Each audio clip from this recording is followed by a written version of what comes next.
Hello YouTube.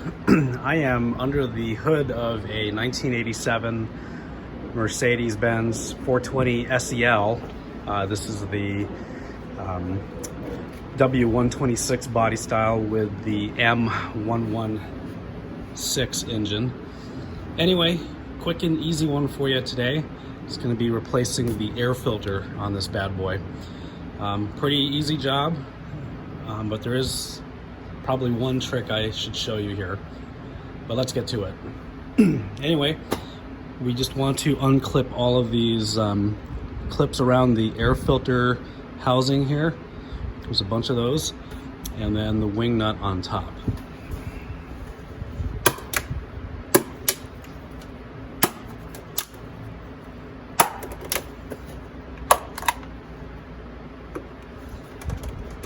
So this breather hose might get in the way.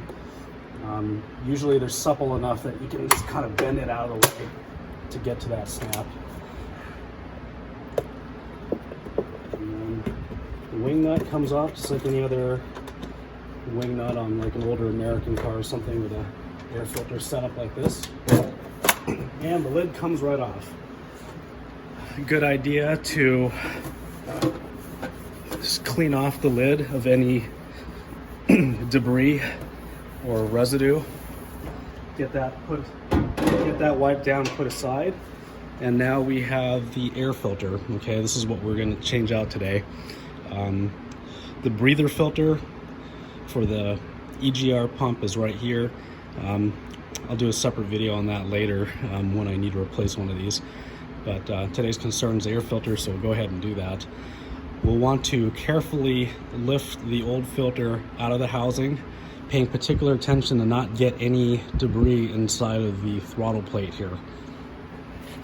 Actually, that's the airflow metering plate for the fuel injection system.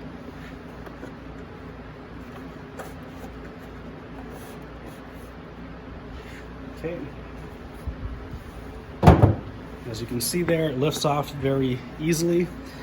The next bit of business is to vacuum up or wipe out the debris in the bottom of the air filter housing.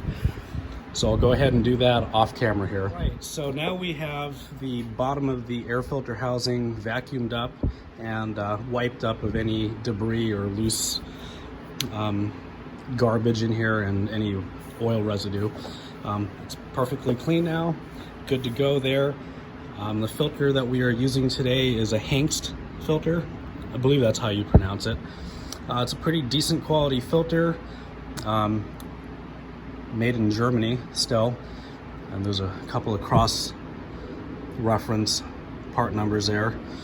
And this is the filter part number for those of you interested in using the same filter.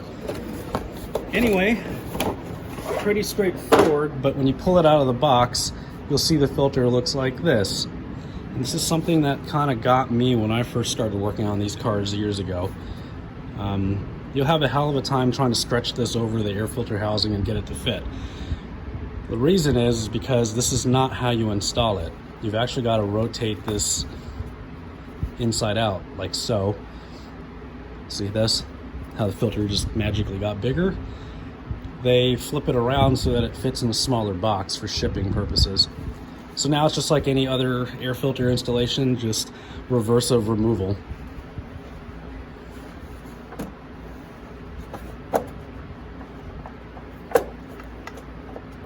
Okay, we just want to make sure it sits firmly onto the base of the air filter housing. And now we just put the lid and wing nut back on and clip it up all together.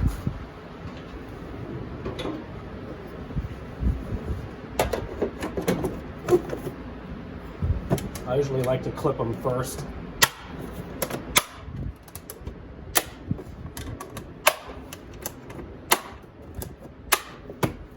Okay, followed with the wing nut here.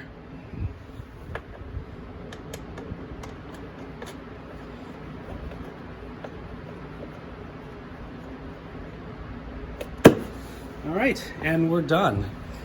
Pretty straightforward filter replacement on these things. Like I said, if you buy certain filters like these Hengst, they come inside out from out of the box, and that's the only real gotcha on these things.